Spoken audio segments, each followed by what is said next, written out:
And now, live from WKYC Cleveland, this is Channel 3 News. Our top story tonight, storms swirl toward the north coast, and Viper Max 3 is looking inside those cells. When will they arrive? Good evening, I'm Ramona Robinson. And I'm Judd Hembrick. Tonight, severe weather is out there, and we're ready so you have the most comprehensive coverage of this storm season. Channel 3 News Chief Meteorologist David Rogers is in the Weather Center. Channel 3 News reporter Greg Grugan is live with Skywarn at Emergency Services Department in Elyria. Let's get right to David and Viper Max 3.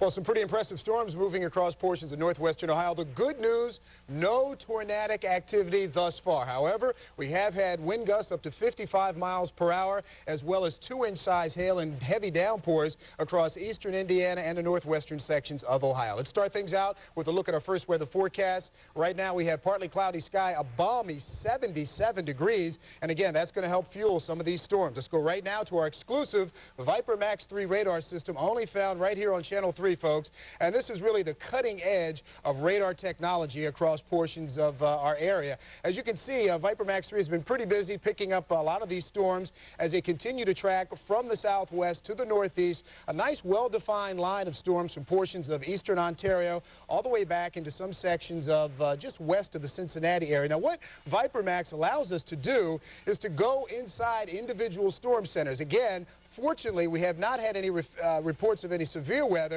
But if we were to see perhaps some very gusty winds, say wind gusts of 60 or 70 miles per hour, you'd see a cone come out of the top of that storm cell. Now, if we were to see the possibility of some tornadic activity, you'd see a cone come out of the bottom of one of these storm cells. Again, so far, nothing quite that severe just yet, just some good old-fashioned downpours. We're not even in the beginning of some of this activity. As it slowly starts to head east, we'll see some of these storms breaking out here after the midnight hour. Now, Channel 3 News reporter Greg Grugan is live with Skywarn at Emergency Services Department in Lorain County. Greg, these weather-savvy volunteers are the ground troops for the National Weather Service, and they're on alert tonight.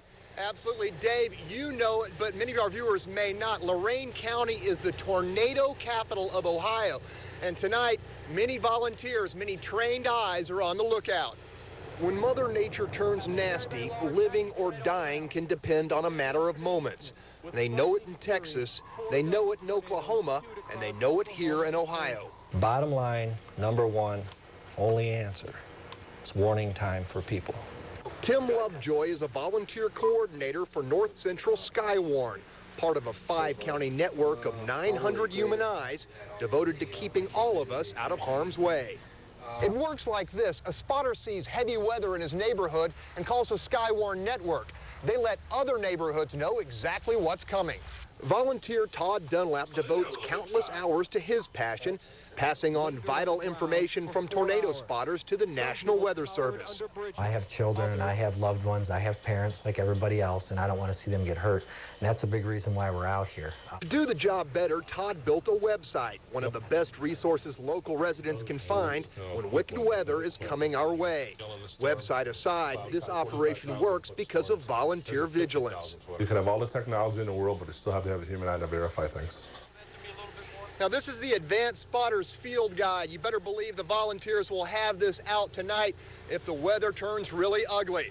David, back to you. Okay, Greg, thanks for that report. Be careful out there. Coming up a bit later on, we'll let you know how some of these thunderstorms are going to affect your morning commute and throughout the day tomorrow. All that with your Channel 3 5-day forecast. Ramona? All right, David, we'll talk with you later. Well, tonight, 4 missing fishermen will have a much more restful sleep tonight. The Lake Erie boaters who had been missing since Saturday morning were found by the Coast Guard this afternoon near Geneva.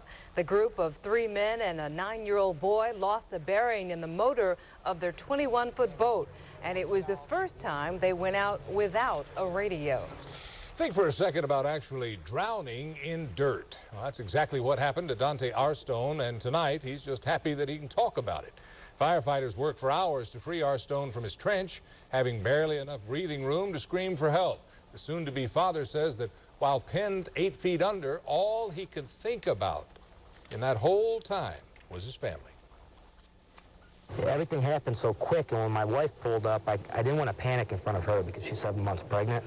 And basically, I pleaded with God. I said, I'm not going this way.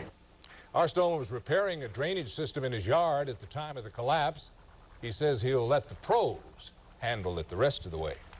Tonight, the man who allegedly murdered a 10-year-old girl is being held without bond in the Trumbull County Jail. 33-year-old George Foster of McDonald is charged with aggravated murder, kidnapping, and rape in the death of Bridget Wetzel. She was reported missing Friday, and her body was found Saturday nearby. McDonald police say Foster is a friend of the family. Well, it's illegal for states to sell information that's on your driver's license, but that could change. Tonight, we learned the Supreme Court will decide if information like phone numbers, addresses, and Social Security numbers are available for organizations to buy. Right now, a federal law keeps these records from being sold. And even if the Supreme Court overturns the ban, it will still be up to the states to sell or not to sell. Mayor Michael White calls it the most important project on Euclid Avenue in 30 years. Tonight, City Council okayed a deal to turn the old arcade into a new Hyatt hotel. Mayor Michael White told Channel 3 News senior political correspondent Tom Barris what the Hyatt name will mean. I would call it critical with a K. Hyatt is an outstanding chain. It's a world chain. It puts the city in a different league. The hotel will have shops, but some arcade tenants claim even with moving money and a rent break, they'll take the pain for the city's gain.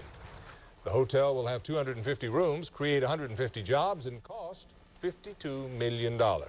Work starts this fall. It's the third new hotel going up on Euclid Avenue. A car was wrapped around a pole tonight in Akron. This story and others in tonight's Akron Wrap, the fastest 30 seconds in local news. Here's Channel 3 News reporter Steve Miles. Well, hi, Ramona. A lot happening down here tonight, including Red Cross Relief that's back home, a very high-powered lawsuit, and a scary car wreck, and one very lucky teenager. At this busy Akron intersection, what's left of a car that slammed into a utility pole. Police don't know why, but say 16-year-old Tyrese Collins was doing well over 70 when he hit. When I looked over, he was putting on brakes and the car just swerved. He had high speed. Amazingly, Collins suffered only moderate injuries. He's in satisfactory condition at Akron City Hospital. Late Monday afternoon, this harassment